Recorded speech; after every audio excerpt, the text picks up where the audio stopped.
اعوذ باللہ من الشیطان الرجیم بسم اللہ الرحمن الرحیم فلما احس عیسیٰ منہم الکفر قال من انصاری الی اللہ قال الحواریون نحن انصار اللہ آمنا باللہ واشہد بأننا مسلمون۔ سورہ آل عمران آیت نمبر 52۔ میری مدد کون کرے گا؟ فلما احس عیسیٰ منہم الکفر، جب عیسیٰ علیہ السلام نے بنی اسرائیل سے انکار کو محسوس کیا، قال من انصاری الی اللہ، تو کہا اللہ کے راستے میں کون میرا مددگار ہے؟ یعنی جب حضرت عیسیٰ علیہ السلام حسب بشارت پیدا ہو گئے، اپنی قوم سے دودھ پینے کے زمانے میں کلام کیا، بات کی اور حد کمال کو پہنچ گئے، یہاں تک کہ نبی بھی بن گئے اور لوگوں کو ہدایت اور راہ راست کی طرف بلانا شروع کر دیا اور مذکورہ معجزات پیش کیے۔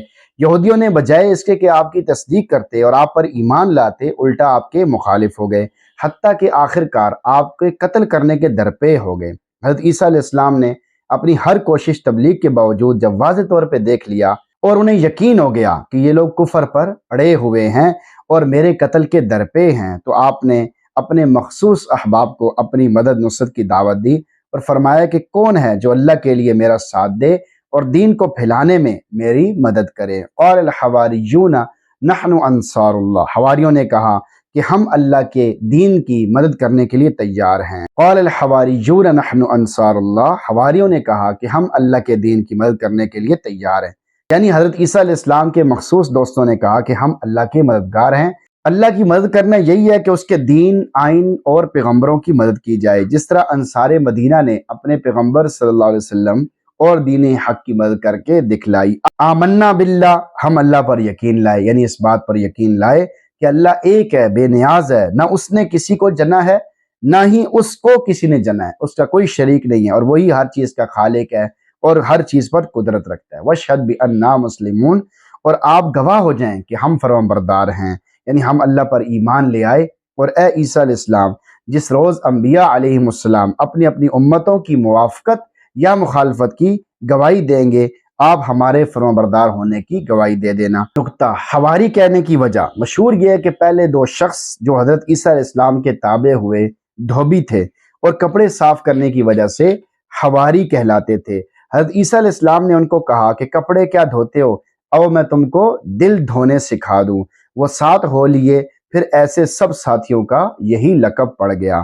آیت کا میسج آپ کے نام۔ نمبر 1، قائد کے لیے ہدایت۔ دینی دعوت کے قائد کو چاہیے کہ وہ اپنے معتمد اور مخلص ساتھیوں کو پہچانتا ہو تاکہ آزمائش اور مشکل کے وقت ان پر اعتماد کر سکے اور وہ اپنے قائد کی مدد کر سکیں۔ نمبر 2، گویا آپ اللہ کی مدد کر رہے ہیں۔ اللہ کے بندوں اور اللہ کے دین کی مدد کرنا ایسے ہے جیسے خود اللہ کی مدد کرنا، اور یہ بہت بڑی سعادت ہے۔ نمبر 3، ہر طرف سے آواز آ رہی ہے، کون ہے اللہ کی مدد کرنے والا؟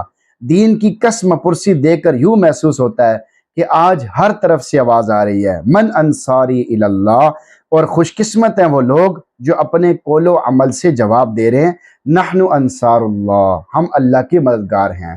آج جو دین کے حالات ہیں کہ ٹوپی پہننا مشکل ہے، دین پر چلنا مشکل ہے، داڑھی رکھنا مشکل ہے، نماز پڑھنا مشکل ہے، دینی کام کرنا مشکل ہے، اس زمانے میں، اس وقت میں جو دین پر چلے گا اللہ تعالیٰ اسے بہت زیادہ اجر عطا فرمائیں گے۔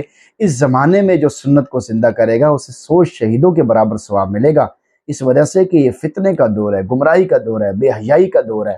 ہر آدمی بے حیائی میں، تباہی میں لگا ہوا ہے، اللہ کو ناراض کرنے میں لگا ہوا ہے۔ اس وقت میں جو اللہ کی عبادت کرے گا، اللہ کی رسی کو تھامے گا، اللہ اسے دنیا میں بھی سکون، چین، عافیتیں عطا فرمائیں گے، اور مرنے کے بعد تو پھر اس کے مزے ہیں، جنت میں مزے ہیں، قبر میں مزے ہیں۔ اللہ کے سامنے کھڑے ہو کر مسکرائے گا، اللہ اسے دیکھ کر مسکرائیں گے، وہ اللہ کو دیکھ کر مسکرائے گا۔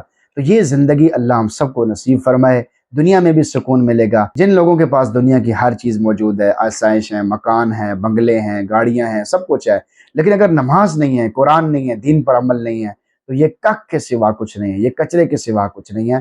اللہ تعالی ہم سب کو کچرا بننے سے محفوظ فرمائے۔ حقیقت یہی ہے کہ اگر ہم قرآن پڑھنا، سننا، سمجھنا چھوڑ دیں گے تو ہم کچرا بن جائیں گے۔ اللہ تعالی ہم سب کی حفاظت فرمائے اور ہم سب کو قرآن پڑھنے، سننے، سمجھتے رہنے کی توفیق نصیب فرمائے۔ آمین۔